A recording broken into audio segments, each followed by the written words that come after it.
بسم اللہ الرحمن الرحیم۔ نبی اکرم صلی اللہ علیہ وآلہ وسلم کا ارشاد گرامی ہے کہ جو آدمی رات کو ایک بار سورۃ الواقعہ کی تلاوت کرے گا اللہ تعالیٰ اسے فاقہ سے محفوظ رکھیں گے۔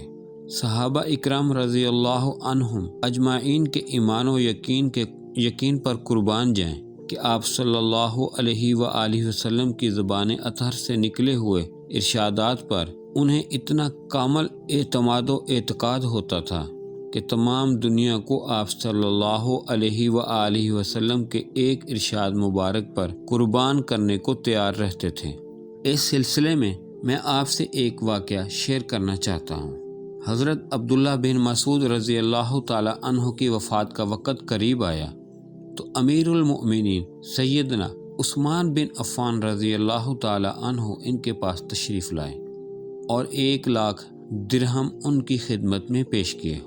انہوں نے دراہم قبول کرنے سے انکار کر دیا تو حضرت عثمان رضی اللہ تعالی عنہ نے فرمایا، یہ میں تمہارے لیے نہیں بلکہ تمہاری بچیوں کے لیے دے رہا ہوں جن کا تمہارے بعد کوئی کمانے والا نہیں۔ حضرت عبداللہ بن مسعود رضی اللہ تعالی عنہ نے فرمایا، مجھے ان بچیوں کے لیے بھی کسی مال کی ضرورت نہیں ہے، اس کے لیے میں نے حضور اقدس صلی اللہ علیہ وآلہ وسلم سے سنا ہے کہ جو آدمی رات کو سورۃ الواقعہ تلاوت کرے گا اللہ تعالیٰ اسے فاقہ سے بچا دیں گے۔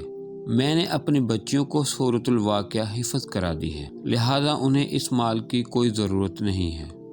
سبحان اللہ۔